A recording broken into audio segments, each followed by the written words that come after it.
Good morning, everyone. My name is Sterling Higa, Chairperson of the Authority. I'd now like to call to order the December 3rd, 2025 Kakaako Authority meeting of the Hawaii Community Development Authority. The time is now 11:11 a.m. Thank you, Chair. In accordance with section 92-3.7 Hawaii Revised Statutes, the Hawaii Community Development Authority is holding today's Kakaako Board meeting virtually on Zoom. The Zoom link details are included in the meeting agenda. Therefore, members of the public are welcome to join us on Zoom. Also at our physical meeting site at the American Brewery Building, 547 Queen Street, second floor boardroom, Honolulu, Hawaii, 96813. The HCDA communication staff is hosting this meeting. Once this meeting begins, everyone will be muted for your audio. Board members, if you have any comments or questions, please unmute yourself to speak. It is important that all individuals clearly state their name, pseudonym, or other identifier name each time prior to speaking. If you wish to provide oral testimony and you're attending virtually, please indicate so by clicking the raise hand button found on your Zoom screen. If you are attending in person, you will be called to the front of the room in the order that you signed up. Before you begin your testimony, we ask that you identify yourself and spell your name for the record. Your testimony must be related to an item on the agenda. All testimony will be limited to a maximum of 3 minutes. When time has elapsed, time will be called off, after which you will have 30 seconds to conclude your testimony, and then your audio will be turned off. If you're attending in person, the presiding officer will call the next testifier. Keep in mind that this is an opportunity to share your thoughts with us. If you ask questions during your testimony, neither the board and staff is required to provide an answer. If your authority's connection for the remote meeting is lost, the meeting will be recessed until the connection is restored. If the connection cannot be restored within 30 minutes, the meeting will be terminated and the authority will continue the meeting at another notice date. Thank you, Chair. Thank you. HCDA board members, please remain visible and audible during the meeting. Also, please acknowledge you are present by either saying here or present. Let the record reflect that the following members are present. Vice Chair Ishii. Here. Thank you. Secretary Lidstone. Ew. Thank you. Member Murata Johnson. Here. Thank you. Member Anderson is excused. Member Evans is excused. Member Strites. Here. Thank you. Member China. Here. Thank you. Member Sakota. Here. Report. Thank you. 7 present, 2 excused. For today's meeting, board members will have an opportunity to ask questions or provide comments after an agenda item has been presented. Individuals from the public who have requested to provide verbal public testimony on a specific agenda item are on standby and will be permitted to provide their testimony respectively. Moving to agenda item number 2, approval of minutes. These are the regular meeting minutes of November 5th, 2025. Board members, any comments or corrections to these minutes? Seeing none, the minutes are approved as presented. Agenda item number 3 is decision making to consider authorizing the executive director to defer the payment of shared equity for Rycroft Terrace Unit 534 due to the unit owner's death. Ms. Lindsay Doi, asset manager, will now present the staff report. Thank you. Good morning, members. This request is under tab 2 of your packet. It is a request relating to the death of an owner about 1 year ago. The unit was not in the unit owner's will, so it did go through probate, and over the course of this past year, her son was named as the beneficiary to inherit the property. Normally, that inheriting of the property constitutes a conveyance, a transfer in title, which would trigger the payment of shared equity. However, because the unit owner's son is actually living in the unit and he and his family have been living in the unit, previously with his mother, he is requesting a deferral just because he's not intending to sell the unit, so he wouldn't have the money, to pay the shared equity at this time. He does understand, though, that when eventually he does transfer title and sell the unit at market, he would, of course, pay that shared equity due. So it's a fairly straightforward request before you today. But if you do have any questions, the unit owner's son is available online for any questions. Great, thank you. Members, comments or questions? Member Strites. Just generally curious if as part of that conveyance process, does that mean that the owner would assume the mortgage and financial responsibilities as well if there is one? You mean the beneficiary? Beneficiary, sorry. Yes, I believe so, although maybe we can pose that question to Mr. Wang if he's available to speak I'm not very familiar with the terms of probate and what he is going Hi, through. can you guys hear me? Yes. Yes. Oh, yeah, hi. Good morning, everyone. Yes, I will be assuming the payment of the mortgages and association dues. Thank you. Thank you. Thank you. Members, any other comments or questions? Seeing none, public testimony. Do we have any persons pre-signed up for testimony? Any persons present or online who wish to provide testimony? Oh, sorry, Member Sakota, your question. All right, Lindsay, do you take this as like a indefinite deferral? Or is it gonna be resolved in a reasonable time frame? Good question, Member Sakota. This, I think, does not have a time component, but it does intend for Mr. Wang to make that payment upon transfer of the unit. So it essentially defers it for this transfer because it would be going from his mother to him through the inheritance. But then as soon as he sells, that is when it would be triggered. Or if he transferred it, to someone else, like a family member or somebody, that would be the trigger for the payment. Okay, wait, so you're saying that he's gonna hold it in his name, his title, and until he sells it, the payment's not gonna be made? Correct. So traditionally, we don't collect the shared equity until the unit is sold or transferred. In this case, which we have had others in the past with similar cases, they are not selling the unit, so there's no monies, being exchanged. So they really aren't able to pay off the shared equity at this time because they are still living in the unit. So that's why they're asking for that deferral until they actually do sell and they have the money to pay off the shared equity. Okay, thank you. Thank you, Member Sakota. Members, any other comments or questions? Okay, public testimony. Any pre-signed up to testify? Any wishing to provide testimony present or online? Seeing none, we'll close public testimony. Members, any questions or comments? Otherwise, looking for a motion for the board to authorize the executive director to defer the payment of shared equity for Rycroft Terrace Unit 534 due to the unit owner's death and undertake all tasks necessary to effectuate the purpose of this for action. Do I hear such a motion? So moved. Moved by Member Strites, seconded by Vice Chair Ishii. Members, is there any further discussion on the motion moved by Member Strites and seconded by Member Ishii? Seeing no discussion, I'll ask Craig to take the roll call vote. Okay, thank you. Thank you, Chair. On the motion made by Member Strites and seconded by Vice Chair Ishii. Member Strites, Yes. Vice Chair Ishii, Yes. Secretary Lidstone, Aye. Member Miranda Johnson, Yes. Member Anderson is excused. Member Chino, Yes. Member Sakota, Yes. Chair. Thank you. Motion passes with 7 yes and 2 excused, none abstaining, none voting no. Thank you, Ms. Lindsay Dwight. We'll move now to agenda item number 4 for information and discussion. This is an informational presentation by Mr. Craig Watase, Chief Executive Officer of Mark Development Incorporated, MDI, on the performance of MDI under that certain management agreement for Honuakaha Limited Partnership for the Honuakaha Senior Housing Project located at 545 Queen Street, Honolulu, Hawaii 96813, dated September 21st, 2023, but effective as of October 1st, 2023.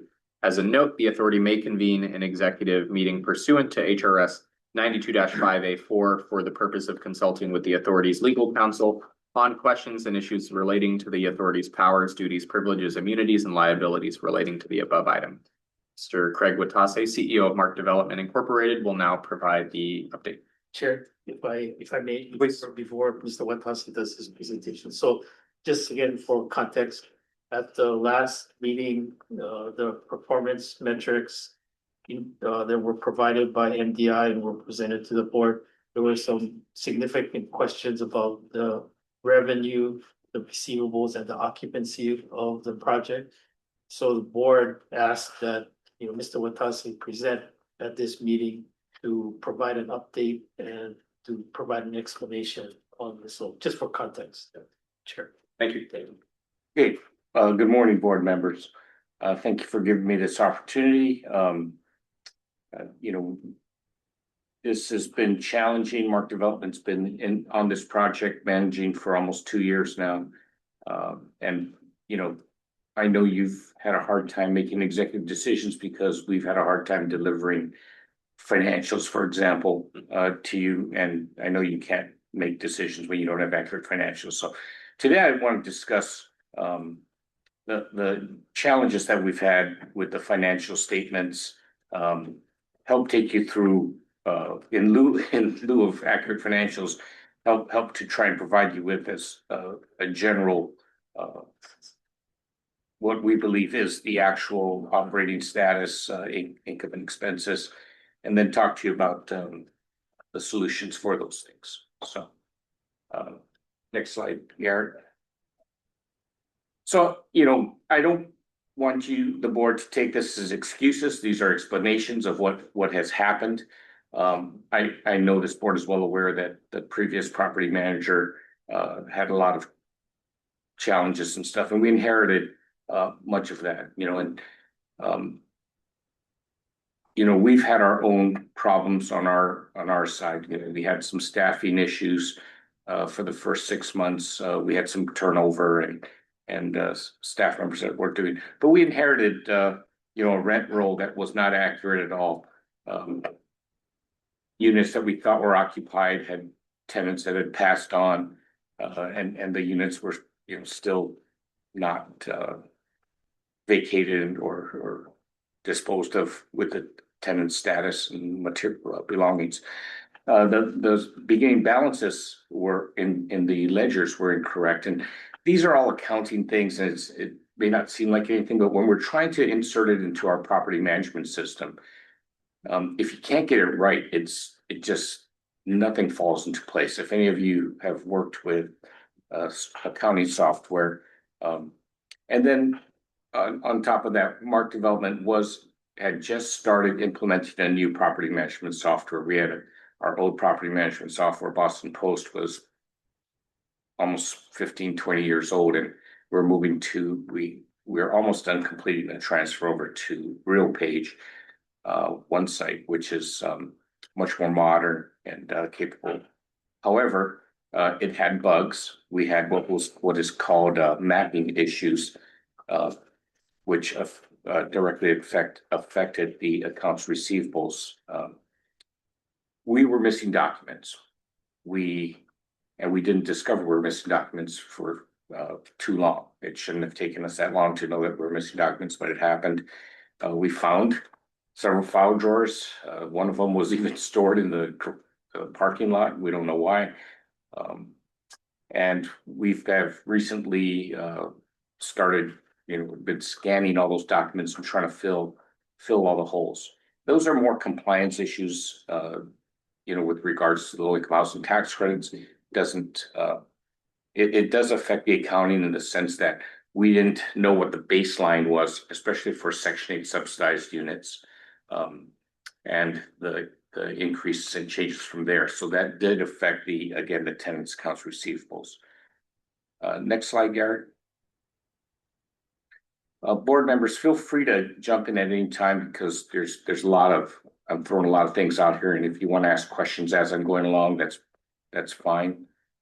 Okay, so some of the things we're doing to fix this, we've scanned all the old paper files and are putting them into electronic slot file folders so that it works the way that we're used to managing a property, and the property will, all those leases and Section 8 contracts will be well documented. The income certifications, many of them were not signed. We're having to redo and rebuild a lot of those income certifications with tenants that may have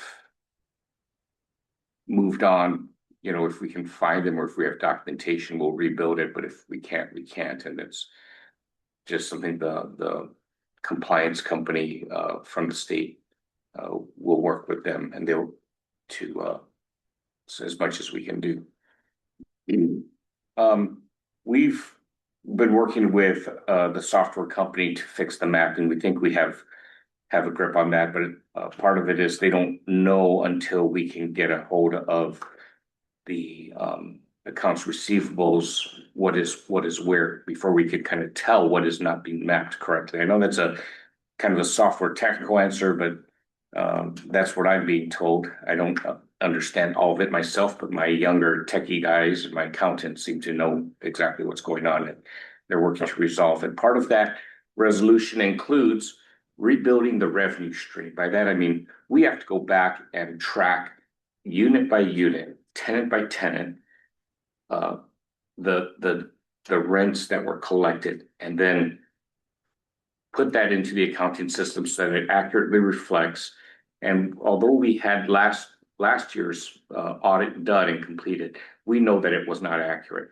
So when we do this and rebuild the revenue stream by each unit as far back as we can go, then we'll be able to make a one-time accounting journal entry that should bring all the books up to date and be able to allow us to deliver accurate financial statements to this board. So that's what we're tackling right now. Now, what is the actual state of the union here? And you know, when I know that you've been presented with our rolling 12-month income and expenses, and what it looks like is, you know, as last month, is it looks like there's a $800, almost $900,000 operating loss. We compared that to the actual cash deposits that were going in, and we think that those operating losses, because of the mapping issues and the tenants' account receivables and whatnot, the actual income is off by $107,000. So the operating loss is not accurately reflected. It's less than that. When you take away the depreciation,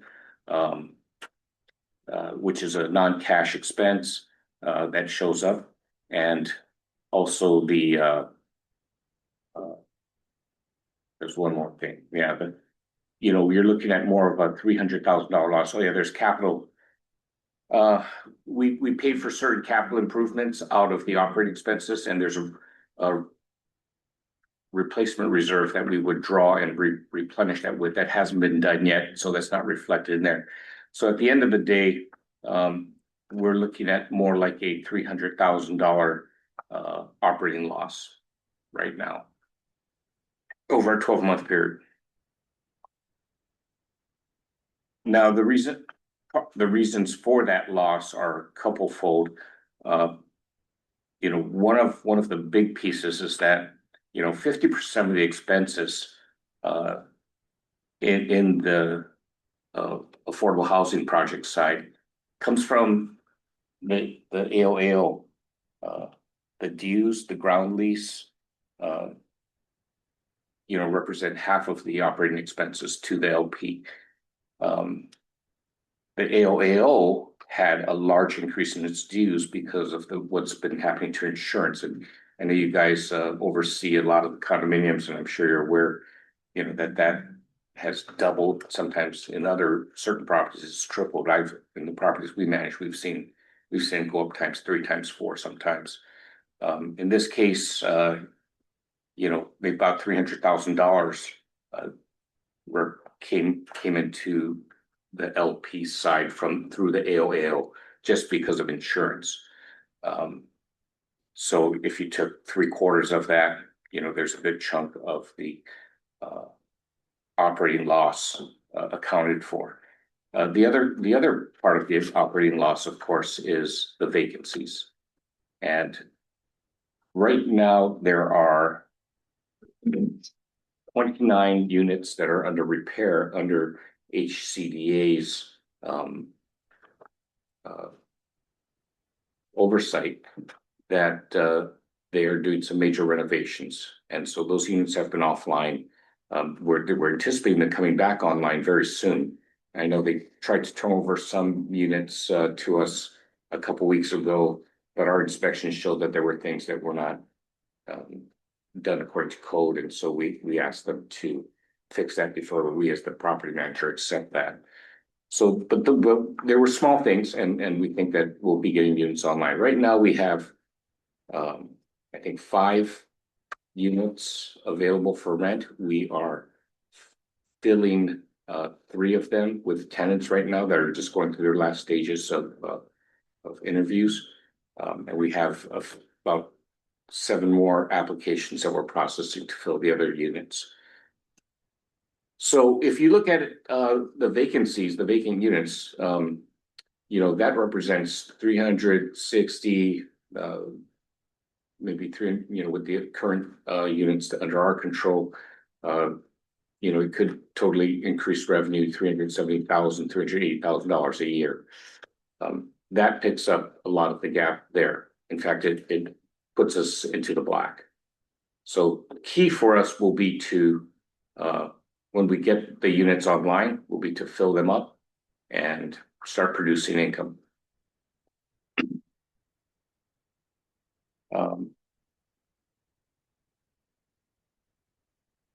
Let's see, operating account, we talked about that. Yeah, finish rehab and fill any outstanding vacancies. Now, you know, everyone thinks we have this great demand for low-income housing, and we do, but demand and absorption are 2 different things. And I want the board members to be aware that there will be challenges in renting up. We manage several other senior projects, even in Kakaako here, a former HCDA project, Nalehulu Kupuna. And we've seen vacancies because of the competition, people moving to other projects, newer projects. Many times they come back to us because those properties, it's not all what the tenants find out, it's not what it's cracked up to be. We think this is a very competitive property. There's things that we'd like to do to make it better, but those things take money. And so, you know, we've got to fix the operating income first before we can do some of those other improvements. And some of those things are AO driven too. For example, you know, I have up there, you know, some of the projects, there's several more, but I just rattle off the top of my head some of the projects that have come online recently and that will be coming online. And we'll present marketing challenges. Eventually, we'll get it all absorbed, but at the beginning, it's somewhat of a battle for tenants, if you will. You know, we had a problem with our marketing that we worked out with staff. The condo units, when they were getting listed, when condo owners were renting out their units, it was popping up under our listings for the affordable units, and Zillow couldn't separate it. So we spent a lot of time working with Zillow to try and, because that's the primary search engine that people are going to look for rentals.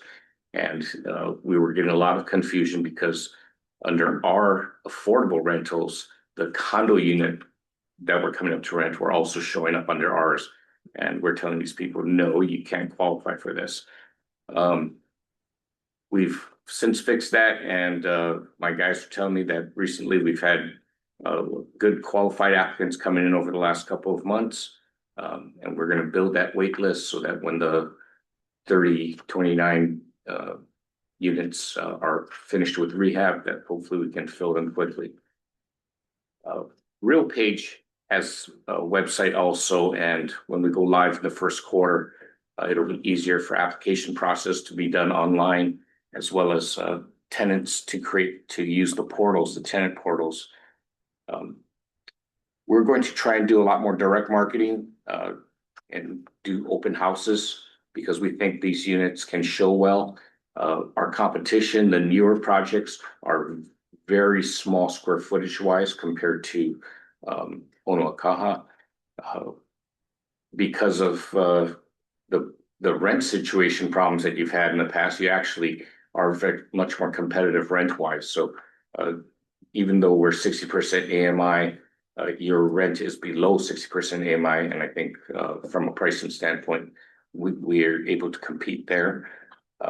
We'd like to improve, there's a lot of open spaces within the building on each floor. We'd like to be able to do something like that, maybe put some gardening plots in the outside areas.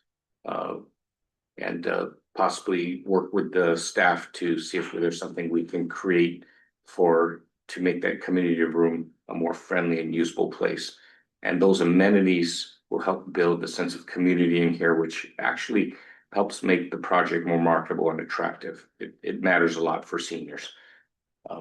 So those are the things that we think, that's the plan. I admittedly, Mark Development dropped the ball on several things, our staffing issues that we had, the software problems that we've had, and we're probably a year behind where I thought we would be. But we still see a path and to turn this ship and make it right. So I welcome questions now. Thank you, Mr. Watase. Board members' comments or questions?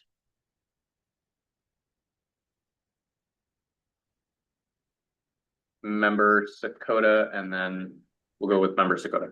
Hi, good morning. Just review for me how many units there are under HCDA control. Is it 93? And for the low income elderly project, it's 125. And then so 29 units out of that are under repair.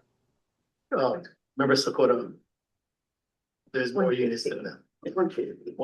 I'm sorry, 150. Yeah, it's 150. 225 total, 75 AOAO. No, 93 AOA. 93 AOAO. So there's 151 total units that are governed by the limited partnership. One of them is the manager's unit, and then the 150 are rentable to the low income seniors.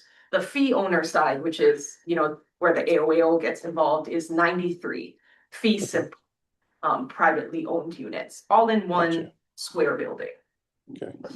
And then out of that 150, 29 are under repair for us? Yes, so Roughly. it's actually a lower number that's under active repair, but vacancy wise, there's, I want to say 33-ish.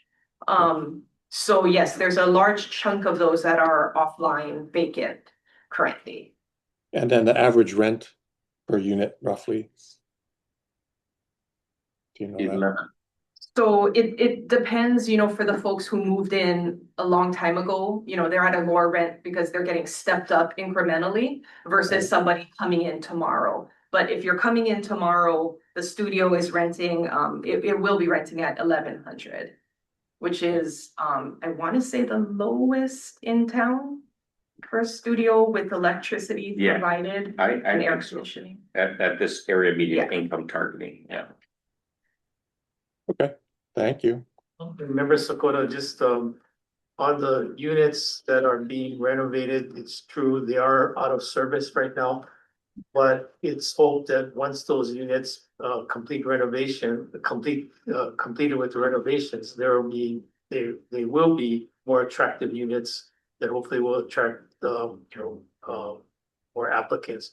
If you recall, member Sakota, the renovations are being done through some funds, kind of Recovery Act funds that we got through arrangement with the Department of Human Services.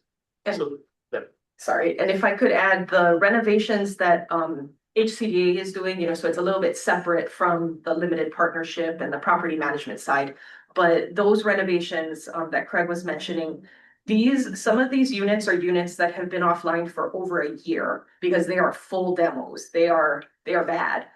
So even prior to Mark Development, locations, they were unable to get those units rehabbed in some cases because they were so bad. So I think, to Craig's point, this will be a big deal in getting those vacancies reduced because for the first time, we do have the money to rehab fully a number of units that were just complete, disasters. So that'll be a big change. Yeah, I hate throwing the other company under the bus. When we took over and we started looking at the vacant units and bringing them into a rentable status, you know, it was like we would open up something and we'd find more problems, you know, their air conditioning that had been previously rehabbed was done incorrectly. The electrical wiring was dangerously done. You know, so there was a lot more fixing than just doing the cosmetic things.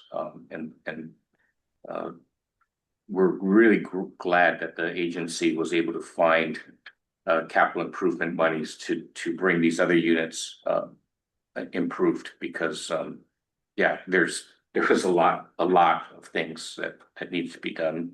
Okay. Do you have an estimate of sort of the monthly negative cash flow or the monthly spend for the HCDA? Monthly spend, Well, would otherwise known as like a burn rate, how much are we spending to hold this property, or how much are we bleeding every month? It's a rough guess. I guess the number that I am able to give to you was again, I think the operating loss over a 12-month period, the last 12 months is about $300,000. So that would be 25,000 a month. Gotcha. Okay, thank you. Members Dakota, members, any other comments or questions?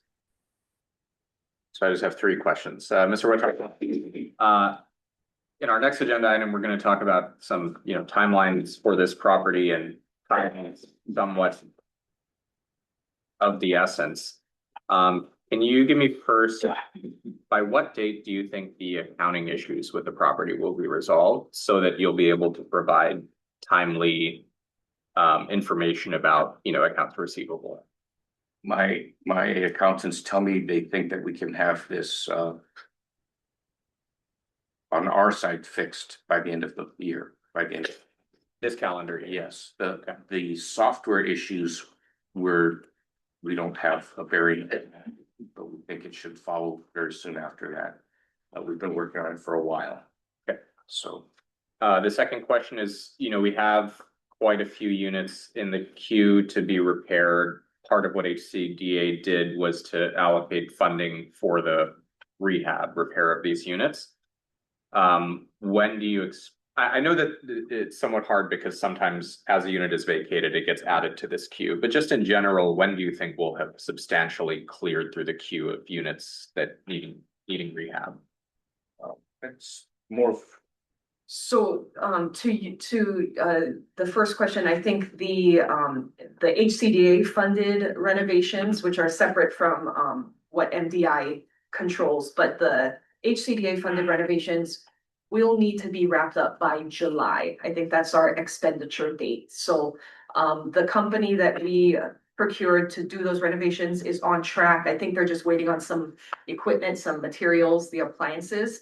But probably within the next couple months, they're targeting completion. So we have been slowly trickling over as they finish, a few units. We turn them over to the property manager and say, okay, this one's ready to be rented out.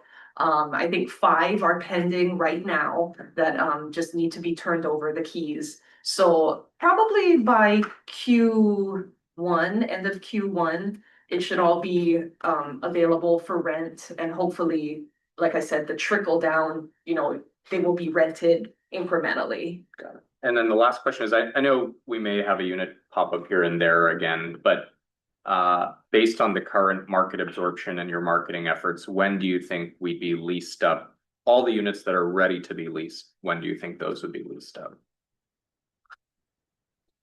Well, that hinges on the delivery of the units, but our goal is to have them rented up within a month of the time that it's given to us. Our wait list currently would not support that. If Lindsay gave me 30 units today, right, I think it would take me 3 months to absorb it all. Okay, so at what rate per month are you able to sort of lease out with the current market absorption? Yeah, with the new website stuff, if we're able to pick up 25 applications in 2 months, every 2 months, and I believe we after we filter through all the different qualifying criteria, out of 25, we might get 3 or 4. So, that's 3 or 4, let's say 4 every 2 months. It would take me 5 months to fill up 20 units then. Got it. And then the last question is, we have obviously the special allocation units that HCDA funded for rehab and repair. How is MDI handling other units that come up and available? And are there any impediments to? Great question, rehab? and at the very beginning, we were burning, if you will, as burning off operating reserves, doing the repairs, because it's we have to get units online so that we can generate income. So we're spending, I want to say it was we actually had a kind of a package that we had developed to say, okay, we're going to replace this, that with these, so that everything was common and the same. And other than the things that we would discover as we opened up, like especially the ACs and some of the wiring and things like that, those were special. But I think we're spending about $15,000 to $17,000 per unit to do a rehab. We spent over maybe $150,000 bringing some units online, and they've been rented up. I suspect that that's systemic throughout the whole project, but we will get to it as they become vacant. As units open up for vacancies, we'll do a inspection and rehab, but a lot of that depends upon the money that's available. So it's kind of we're chasing our tail a little bit, but what's happening here will help a lot. We'll get into the black when we have all these other units that have gone through a major rehab, and But you don't anticipate any major difficulties at the current rate that units are coming up for rehab of the ability to cover the costs of those rehabs? Well, the staff put a brakes on our rehab work because I think they saw that they were going to get funds also, and then the other thing is that we were running out of money. Sure. So. If I could add just one thing though, the wild card is always the state that the unit is vacated in. Yes. And so while it is true that we do have maybe, you might know better than I, 1 to 2 vacating, a month, some might just need a light clean, others might need a full demo. Mhm. And that is where, I think the property management runs into trouble because the full demo is really expensive, really difficult. And so then that's when the unit just sits. So it's kind of hard to say. If we have tenants leaving it in a good condition, then I think it would be much faster. We are playing catch up. Yep. We've been playing defense for this whole time, but we're getting better. The AOAO side is getting better, and a lot of the things that are happening on the outside under the AOAO affect the units themselves. Roof leaks and things like that. The operation of the fans is, and so we've been doing some of the things that will help us make units available and whatnot. And what Lindsay said is absolutely correct. But as units become vacant, we will do the assessments. We're, as a manager, I'm trying to get my staff, and we're borrowing from other projects too sometimes. But one of the things that they are getting caught up with and getting better at is doing their annual inspections. And especially with seniors, you have a lot of different things going on: hoarding, bad housekeeping, damage to the tenants and to the units. And to the degree that we can do more inspections, more than just the annual inspections, and to the degree that we can work with social services to help solve some of the social issues that comes along with the units that damage the units, we can, when the tenant does vacate, the unit hopefully will not be in such bad shape because we'll have caught it earlier on and addressed some of those issues through maintenance as we go forward. So, Yep. And then this question is for Lindsay. The board allocated a pool of money for the rehab of the units. Where are we at in terms of how far we've gone through that money? And do you anticipate that there will be any need of future allocations of money in the future for the purpose of rehab and rehabilitation of units? So the contract monies have all been encumbered. We've actually only gotten invoiced here for a small portion, but it is pretty much all allocated on the labor front. So we try to maximize, every last dollar. That's my goal, is not to leave much behind. So we took as many units as we could, that were vacant and needing repairs, and we allocated them to the contract. We do have maybe 300,000 left, which is allocated to materials. So my thought is that we purchase bulk orders of, appliances, the long lead time things like ranges, because they're funny sizes, refrigerators, flooring, air conditioners, things that prevent the property manager from turning a unit quickly, because if that thing is damaged, he might have to wait 3 months for it to come on a boat. But if I have them sitting around, Great idea. he can just shove it in the unit in a week and now it's good to go. So that's what we hope to do with that remainder pool of money, and just, really spend it all down. But yes, we are looking to spend as much of it as possible. Are you anticipating there needing to be additional infusions of funds? Not for this round. I think the amount of money we were fortunate enough to get does cover the existing needs. But future needs, there will always be units that get damaged and that need full demo. So yes, it'll be an ongoing need, but I think this will put us in good shape for now. Cool. Those are all my questions. Members, any other comments or questions? Thank you, Mr. Watase. Public testimony, Executive Director Nakamoto, please. So wanted to thank Mr. Watase for coming today. I think he was helpful for the board. So since the November meeting, Garrett and Lindsay have been working with Mr. Watase to help frame some of these issues that the board raised.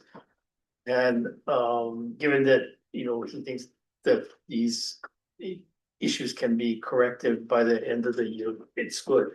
So I just wanted to, Chair, for the record, ask Mr. Watase to deliver these things by the end of the year. So one is kind of a schedule of all the receipts from 2025 that either agrees or reconciles the rental income, for each tenant pay and subsidy payments. The second is, going to the issue of the accounts receivable, or the quality of the accounts receivable, is a corrected and revised accounts receivable report as of the end of this calendar year. The third, again, goes to the accounts receivable, is any letters to the tenants, for delinquent rent and other unpaid fees and fines, after the end of this year. And then fourth, as to the occupancy, an internal process, a written internal process that describes the process from application to move in. That would help us a lot from an operational standpoint. And then finally, a list of applicants that are ready to move in, that are income or asset certified, pending unit viewing and signing of rental agreements. I think those, 5 things, we can get them before the end of this calendar year. That would be good. I think would go a long way to ensuring that there's a fix, and hopefully a permanent fix going forward. And then finally, Chair, I would suggest that we invite Mr. Watase back for the February meeting to report out on the progress to meeting these deliverables by the end of the year, if that's okay with you, Chair. I'd greatly appreciate that if you can make it, Mr. Watase. Yeah, we'd love to do that. Thank you, Chair. Great. Thank you, Director Nakamoto. Members, any other comments or questions? Thank you, Mr. Watase. Public testimony, do we have any persons? Yes. Just Penny Soul is signed to testify. Ms. Soul, if you want to join us up here, please. And just, please state your name and any organization you represent, and limit your testimony to no more than 3 minutes. Thank you. Thank you. Apologize for my voice, but thank you for giving me this opportunity. It'll only take a few minutes.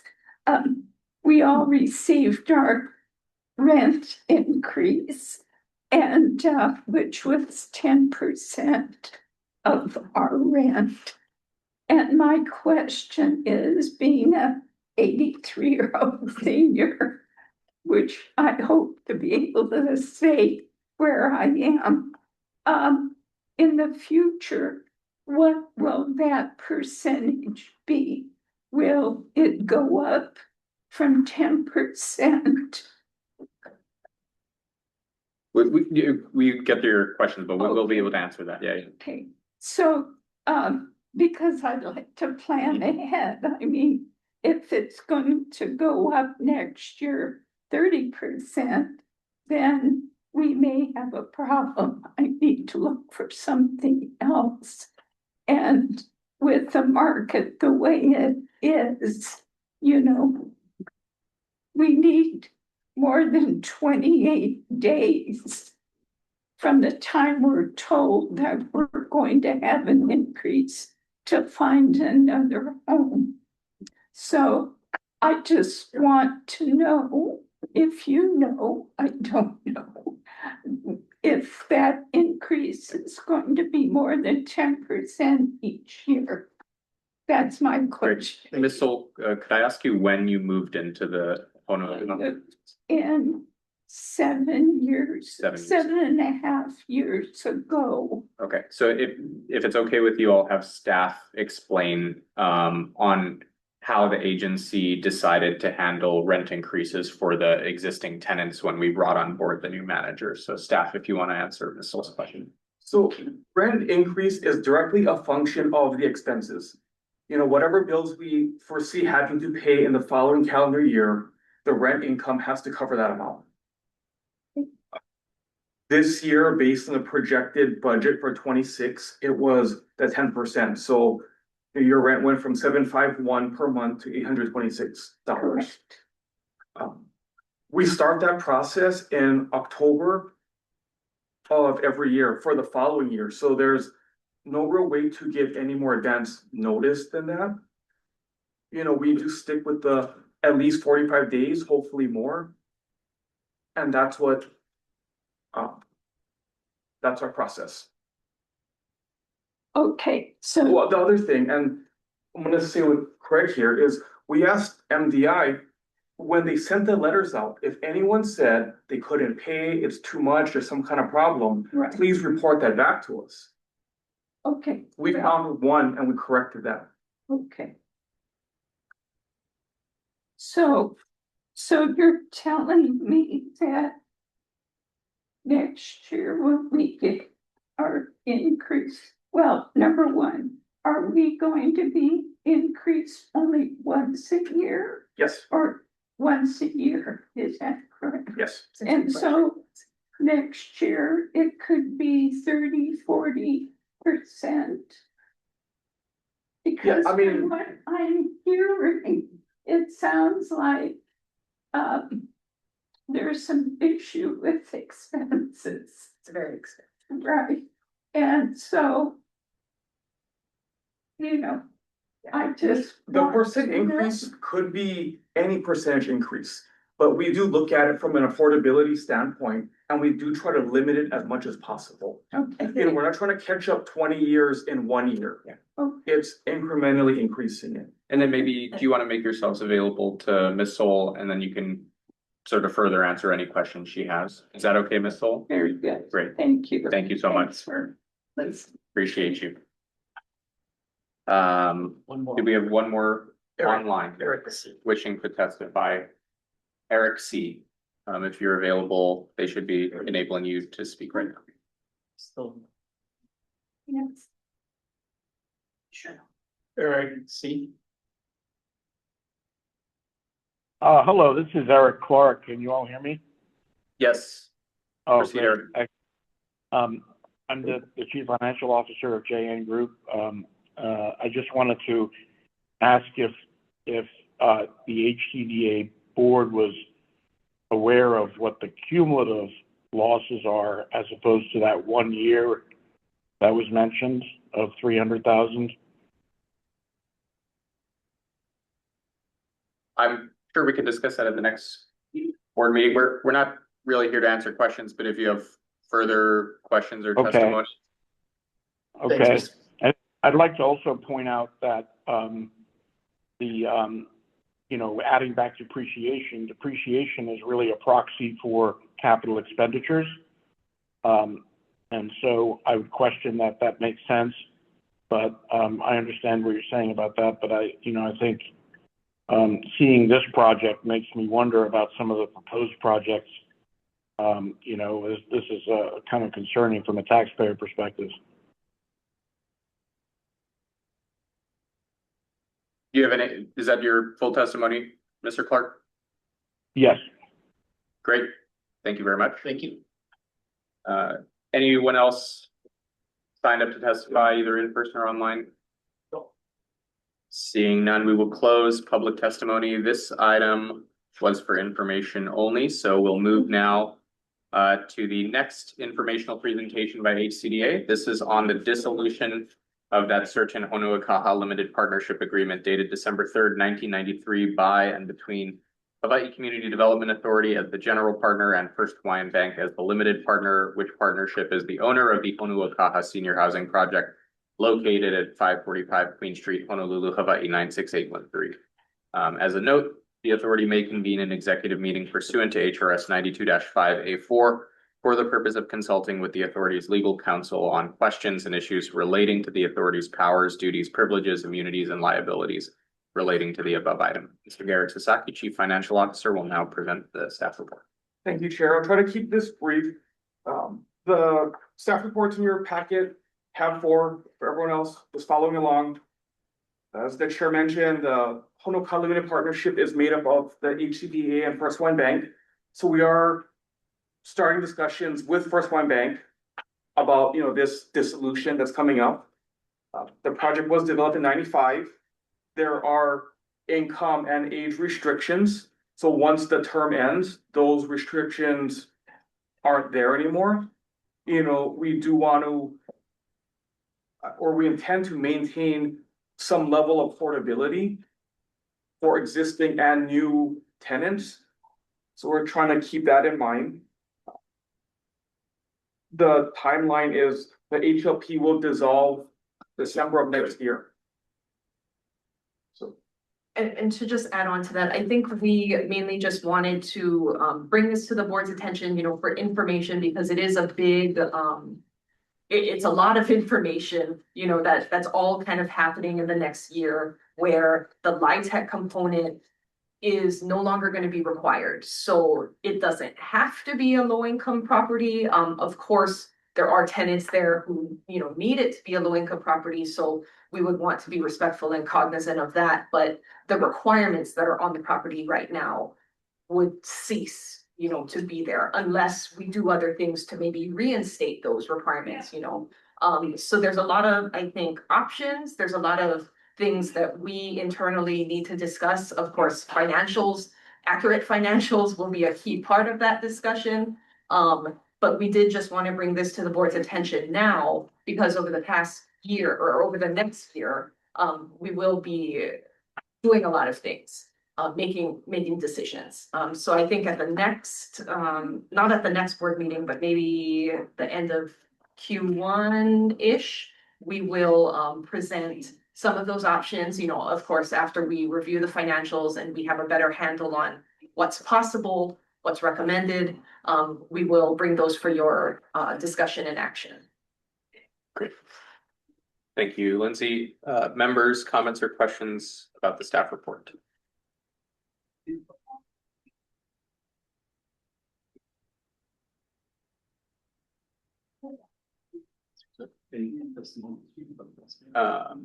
Just have one comment.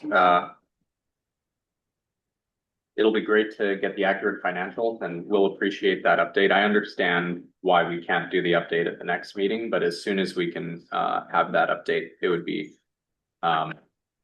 helpful.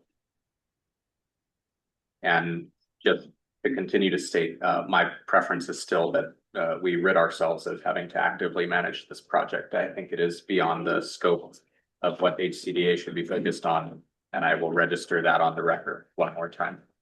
I was not consulted when we entered into this. Public testimony. Do we have any persons pre-signed up for testimony? No. Any persons online or present wishing to provide testimony on this item? Seeing none, we will close public testimony. That was for information only. Members, any questions or comments? Seeing none, agenda item number 4 is the report of the executive director. This is the monthly report and other status reports, including approved permit here applications that did not require HRS 206E-5.6 public hearings. Executive Director Nakamoto will now provide his monthly report. So Chair, thank you. The report is in tab 5 of your packet and it's summarized there. Open to questions in the interest of time. Thank you. Members, comments or questions on the report? Seeing none, we will open public testimony. Any persons pre-signed up? Any persons present or online wishing to provide testimony?